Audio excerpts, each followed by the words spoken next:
ನಮಸ್ಕಾರ ವೀಕ್ಷಕ ಬಂಧುಗಳೇ. ಮುಜರಾಯಿ ಇಲಾಖೆಗೆ ಸೇರಿದಂತ ಬನಶಂಕರಿ ದೇವಾಲಯ ಏನಿದೆ,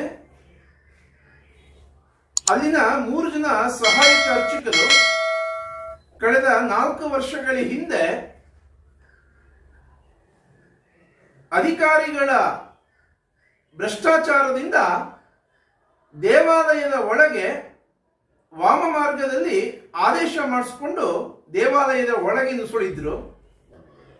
ನ್ಯಾಯಾಲಯ 6 ತಿಂಗಳ ಒಳಗೆ ಮರು ನೇಮಕಾತಿ ಮಾಡಬೇಕು, ಅರ್ಜಿಯನ್ನು ಕರೆದು ಅಂತೇಳಿ ಆದೇಶ ಮಾಡಿದ್ದು. ಆ ಆದೇಶವನ್ನ ಅನುಮೋದನೆ ಮಾಡಬೇಕಾಗಿರೋದು ಮುಜರಾಯಿ ಇಲಾಖೆಯ ಕರ್ತವ್ಯ. ಬನಶಂಕರಿ ದೇವಾಲಯದ ಅಧಿಕಾರಿಗಳು ಅದನ್ನ ಮುಂದಾಳತ್ವವನ್ನ ವಹಿಸಬೇಕಿತ್ತು. ನಾನು ಆಗಾಗ ತಿಳಿಸ್ತಿರ್ತೀನಿ, ಮುಜರಾಯಿ ಇಲಾಖೆಯ ಕೆಲವು ಅಧಿಕಾರಿಗಳು ವಿದ್ಯೆ ಮತ್ತು ವಿವೇಕವಿಲ್ಲದ ವ್ಯಕ್ತಿಗಳು ಅಂತೇಳಿ.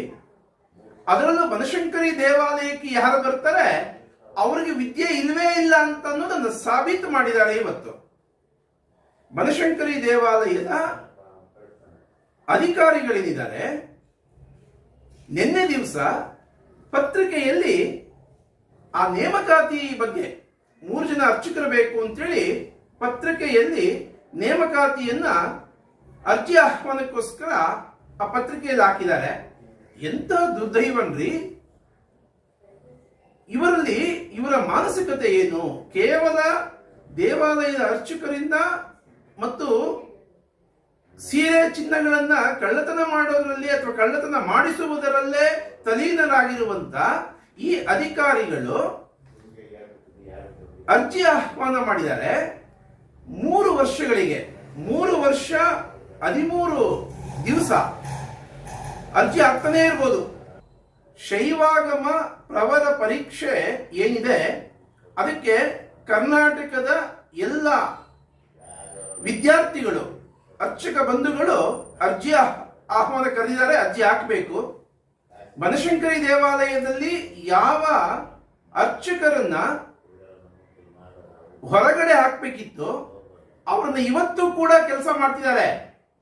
ದೇವಾಲಯದ ಅಧಿಕಾರಿಗಳು ಈ ರೀತಿ ನ್ಯಾಯಾಲಯದ ಉಲ್ಲಂಘನೆ ಮತ್ತು ಮುಜರಾಯಿ ಇಲಾಖೆಗೆ ಮುಜುಗರ ಮಾಡುವಂತ ಕೆಲಸ ಕೇವಲ ಅಧಿಕಾರಿಗಳು ಮಾತ್ರ ಮಾಡ್ತಿಲ್ಲ. ದೇವಾಲಯದಲ್ಲಿ ಕೇಂದ್ರ ಕಚೇರಿಯಲ್ಲಿ ಆಯುಕ್ತರು ಇರ್ಬೋದು ಮತ್ತು ಎಡಿಸಿ ಅವರು ಇರ್ಬೋದು, ಇದನ್ನ ಗಮನಿಸ್ತಾ ಇಲ್ಲ.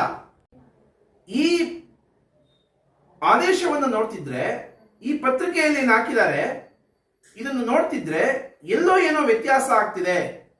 ದೇವಾಲಯದ ಕೇಂದ್ರ ಕಚೇರಿಯಲ್ಲಿ ಅಧಿಕಾರಿಗಳಿಗೆ ಹಣದ ಹೊಳೆ ಅರಿತಿದೆಯಾ ಯೋಚನೆ ಮಾಡಬೇಕಾಗುತ್ತೆ. ಮತ್ತೆ ಯಾರು ಅರ್ಜಿ ಹಾಕ್ತಾರೆ, ಅರ್ಜಿ ಆಹ್ವಾನ ಕರೆದಿರುವಂತದ್ದು ಪ್ರತಿಯೊಂದು ವಿಡಿಯೋ ಹಿಡಿಬೇಕು. ವಿಡಿಯೋನಲ್ಲಿ ಟ್ರಾನ್ಸ್ಪರೆಂಟ್ ಆಗಿರೋ ರೀತಿಯಲ್ಲಿ ಅಧಿಕಾರಿಗಳು ಹೆಜ್ಜೆ ಹೆಜ್ಜೆಗೂ ಅಧಿಕಾರಿಗಳ ಬನಶಂಕರಿ ದೇವಾಲಯದ ಅಧಿಕಾರಿಗಳ ಚಲನವಲನವನ್ನ ಗಮನಿಸ್ತಾ ಇರಬೇಕು ಈ ವಿಚಾರದಲ್ಲಿ. ಕಾರಣ ಏನು ಅಂದ್ರೆ, ಬನಶಂಕರಿ ದೇವಾಲಯದಲ್ಲಿ ಕಾರ್ಯನಿರ್ವಾಹಕ ಅಧಿಕಾರಿಗಳು ಕೃಷ್ಣಪ್ಪನವರಲ್ಲ, ಶ್ರೀನಿವಾಸ ಮೂರ್ತಿಯವರು. 3 ವರ್ಷಗಳು ಸತತವಾಗಿ ಅರ್ಜಿ ಹಾಕಬಹುದು ಅಂತ ಇಲ್ಲಿ ಹೇಳಿರ್ಬೇಕಾದ್ರೆ ಇಲ್ಲಿ ಏನೋ ಷಡ್ಯಂತ್ರ ಇದೆ.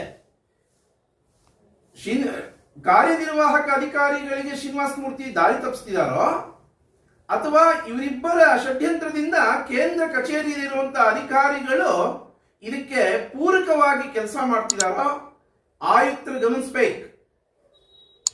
3 ವರ್ಷ ಯಾರನ್ನ ಅರ್ಜಿ ಆಹ್ವಾನ 3 ವರ್ಷ ಸತತವಾಗಿ ಅರ್ಜಿ ಹಾಕೋದಕ್ಕೆ ಯಾರನ್ನ ಹೇಳ್ತಾರ, ಇದನ್ನ ಆಯುಕ್ತರು ಗಂಭೀರವಾಗಿ ತಗೊಳ್ಬೇಕು. ದೇವಾಲಯದ ಅಧಿಕಾರಿಗಳಿಗೆ ವಿದ್ಯೆ ವಿವೇಕ ಇಲ್ಲ ಅನ್ನುವಂಥದ್ದು ಹೆಜ್ಜೆ ಹೆಜ್ಜೆಗೂ ಸಾಬೀತುಪಡಿಸ್ತಾ ಇದ್ದಾರೆ. ಇದನ್ನು ಗಮನಿಸಬೇಕು.